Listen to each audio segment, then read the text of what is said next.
के एक मुसलमान को कभी एक चपड़ासी बनाया तो बता देना। इतने तुम्हारे पास तो 1000 डॉक्टर होंगे, इनके पास तो गिनती के लोग थे, उसमें एक बच्चों के डॉक्टर को तुम चेप गए। एक नंबर आया था, अभी नहीं उतार दिया। बार बार गिड़गिड़ा रहे थे, बार बार नहीं सुनी। आज ये मुसलमान के नाराज हो नहीं सकता, कहाँ जाएगा? नाराज हो नहीं सकता, मजबूर है। चाहे पार्लियामेंट का चुनाव हो, नाराज हो नहीं सकता, कहाँ जाएगा? याकूब का मर्डर हुआ, नाराज नहीं हो सकता। आपको 1000 जगह बदनाइंसाफी हुई, कहाँ जाएगा मुसलमान? मजबूर है। राजेंद्र गुड्डा यहाँ जाएगा। दूसरी बार इब्राहिम जी कह रहे थे कि यहाँ के चेयरमैन साहब, उनके घर के साथ जो बीजेपी के लोगों ने नाइंसाफी की, आपको बताऊं 100 बार ये लोग कहेंगे कि राजेंद्र गुड्डा ने हमारी मदद नहीं की, ऊपर वाला नहीं करे। यदि मेरे पास ऐसे न्यूज आ रही है कि ये भाजपा की सरकार दोबारा वहां बुलडोजर भेजेगी, मैं विजेंद्र ओला का इंतजार नहीं करूंगा, दोबारा बचाऊंगा उसको।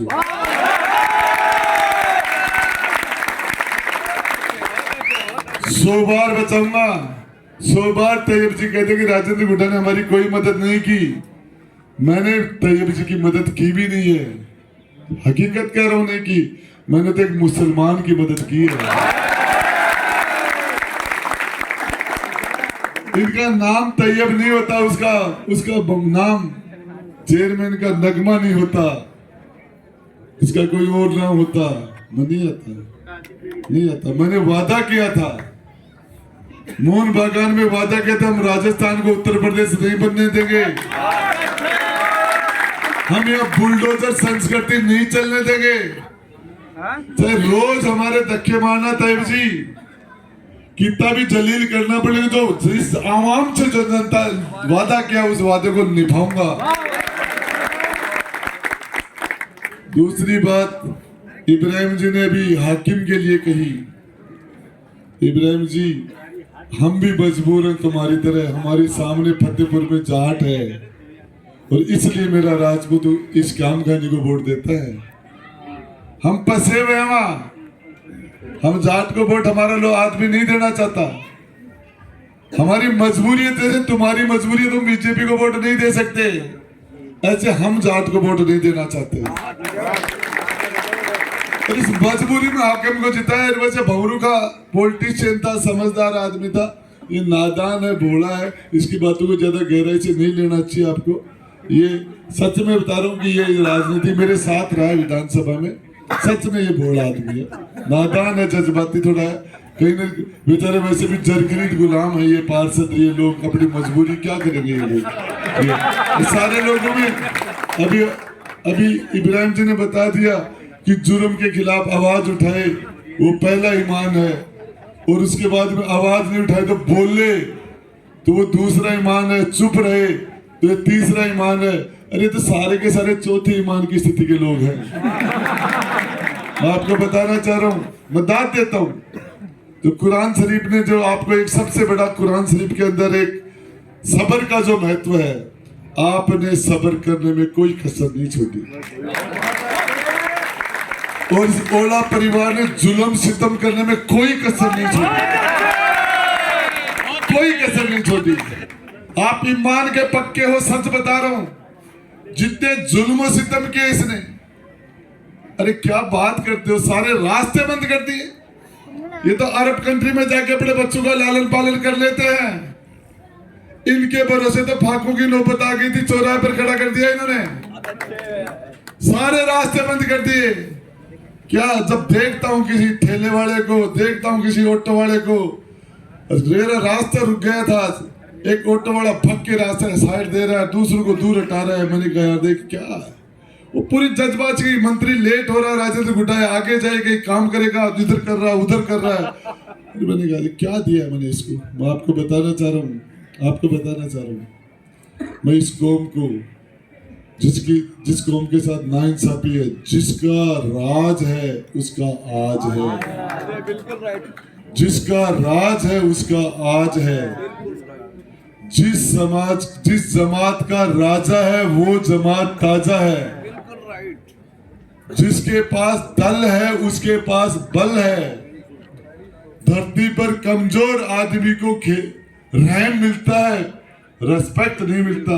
रेस्पेक्ट पावर में है, पावर सियासत में है।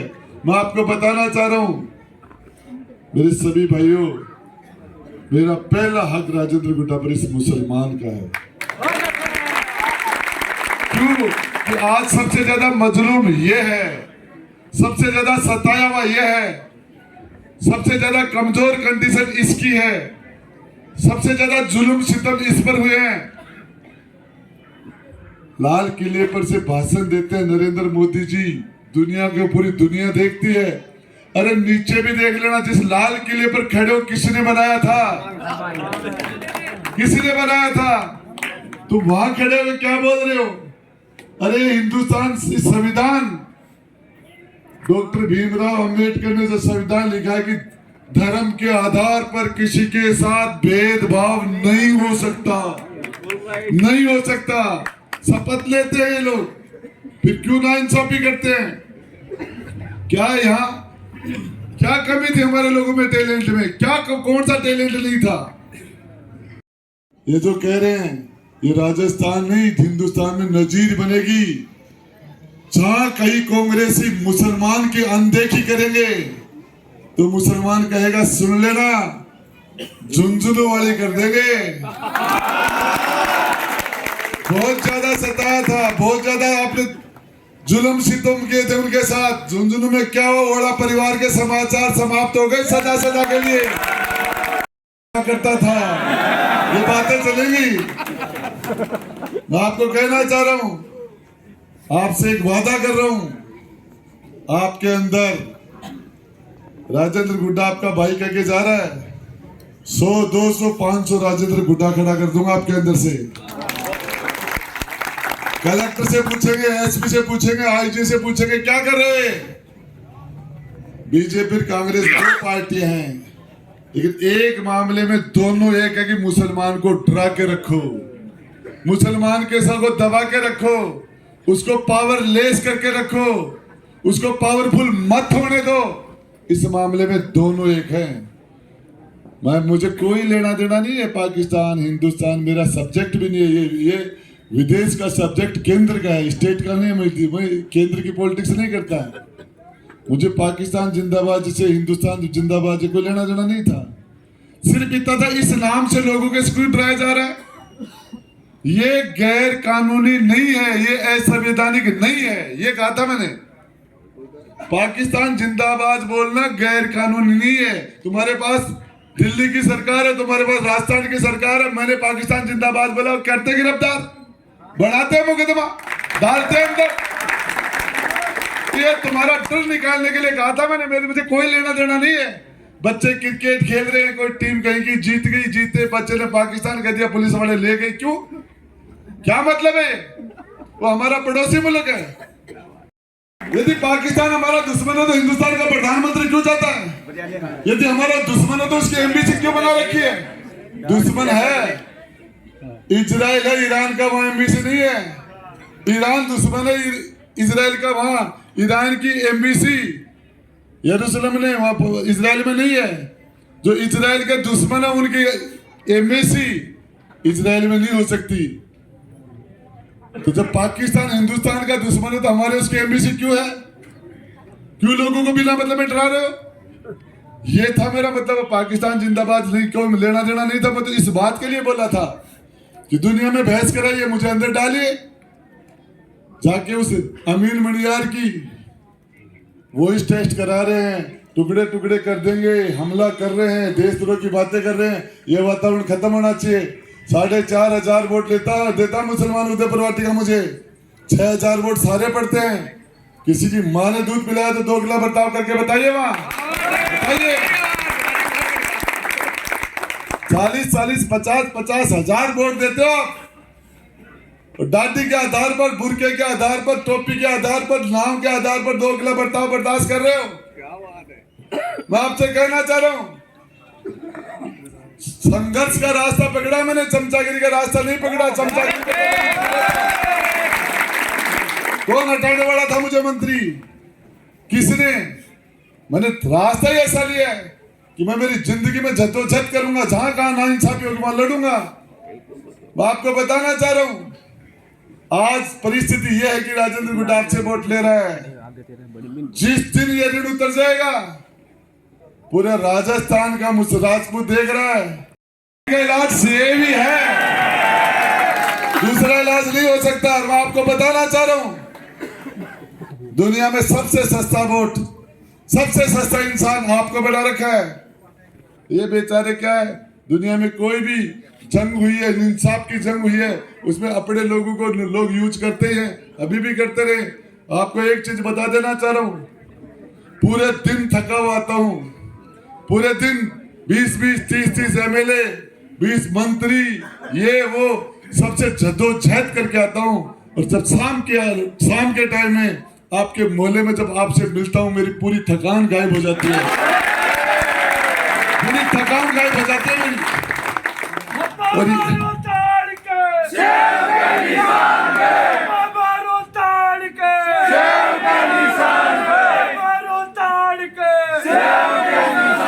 सीधी सी बात थी और कुछ नहीं था। आपको बताना चाह रहा हूं, आपके और हमारे पूर्वजों ने आपका खान पीन हमारा खान पान एक है। आपके पूर्वजों ने राज किया, मेरे पूर्वजों ने राज किया। आपके पूर्वज जबान की कदर जानते हैं, मेरा पूर्वज जबान की कदर। आप एहसान मानने वाले लोग हो, हम लोग एहसान मानने वाले लोग हैं। आप बे एहसान मंद लोग है ना, वो नहीं थे, एहसान फरामोश लोगों के साथ हो गए आप। मैं आपको मेरी बात बताना चाह रहा हूँ, जिनके साथ हुए वो गाली बोला किस्सा किया, मैं उनसे वफा की बात करता हूँ जिनको पता नहीं वफा है क्या। ये इनसे क्या एहसान की बात, इनको पता नहीं, जानते नहीं एहसान क्या होता है, इनको पता ही नहीं इनको एहसान क्या है। एहसान ये जानता, आपको बताना चाह रहा हूँ, मैं शेर का और बकरी का किस्सा कहता हूँ, आपने सारा मेरा सुन चुके हो किस्सा, अब मैं उसको दोबारा नहीं बोलना चाह रहा।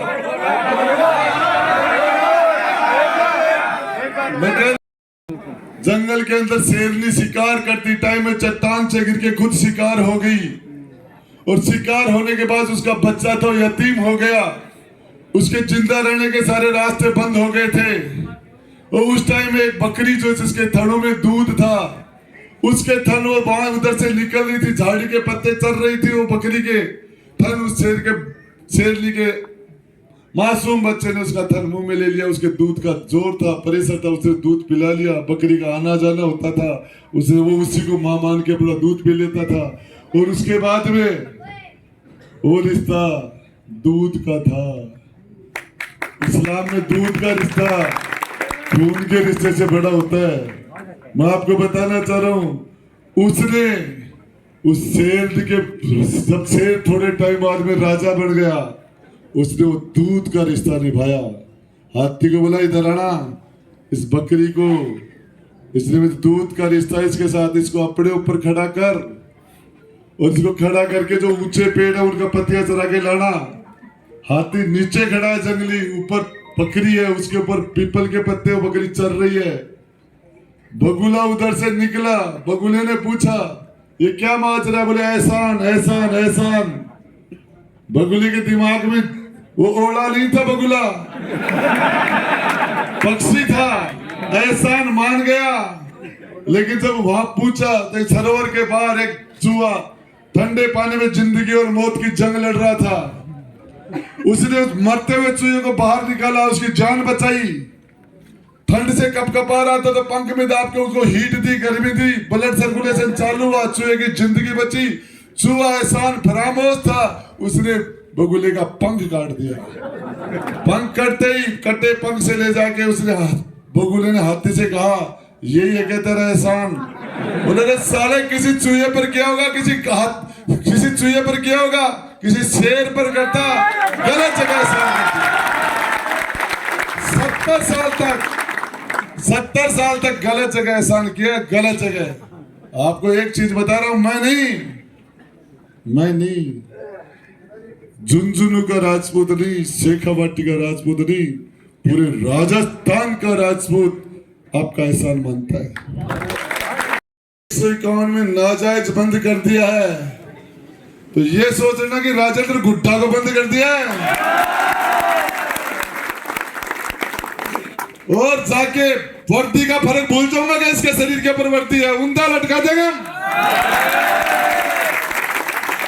मैं आपको बताना चाह रहा हूं इब्राहिम जी, जब कहीं ज्यादती हो तो मेरा ईमान पहली कैटेगरी का है। चुप रहने वालों में नहीं हूं, बोलने वालों में नहीं हूं, कार्रवाई करने वालों में हूं मैं। मेरा ईमान पहली कैटेगरी का है। जो आपके रसूल है, या तो कोई चीज छुप के खाओ या बांट के खाओ, चाहे 4 दिन भूखा रह जाओ, मेरे से स्टेज पर कुछ नहीं खाया जाता, नहीं खा सकता मैं। मुझे पता नहीं क्या है, लेकिन ये लोग आप लोग कहते हैं हराम है दूसरे को दिखाई खड़ा, लेकिन मुझे भी लगता है ये हराम ही है, हराम है, नहीं खा सकता मैं। 4 दिन भूखा रह जाऊं, 5 दिन रह जाऊं, नहीं मेरे गले से नीचे नहीं जाता रही। ये वास्तव में इंसानियत का मजहब है, दिल से ये मजहब है। सारी चीजें मैं आपने मेरा काफी इंतजार किया। मैं आपसे फिर कह रहा हूं, आपकी ताकत से मैं राजस्थान नहीं हिंदुस्तान की सियासत से लड़ रहा हूं। अंत में आपको फिर बताना चाह रहा हूं, जो ताकत आप मुझे दे रहे हो 100% आपकी ताकत का 100% सदुपयोग करूंगा। एक जगह बाल जितना भी आपकी ताकत का दुरुपयोग नहीं करूंगा मैं। आपकी दी हुई ताकत 100% गरीब और मजलूम के लिए पूरे राजस्थान की धरती पर कहीं भी नाइंसाफी होगी तो आपकी दी हुई ताकत उस जगह बोलेगी। और आपसे वादा करके जा रहा हूं, आपने न कोई मांग की है न मेरे से कोई डिमांड की है। आपका राजेंद्र गुड्डा को समर्थन है, समर्पण है। आपने पहले किया समर्पण, किसी की जिंदगी में मत करना। समर्पण का मतलब गुलामी होता है। और मैं आपको बताना चाह रहा हूं, ये आपका कर्जा, ये पगड़ी जो मेरे सर पर रखी है आपने, आपसे वादा करके जा रहा हूं, आपने जिस इकबाल से, जिस विश्वास से मेरे सर पर पगड़ी रखी है, ये इज्जत है मुसलमान की। मेरी गर्दन भी कट के जमीन पे गिर गई तो आपकी पगड़ी को, इज्जत को जमीन पर नहीं गिरने दूंगा, नहीं गिरने दूंगा। आपकी इज्जत राजेंद्र गुड्डा की इज्जत है।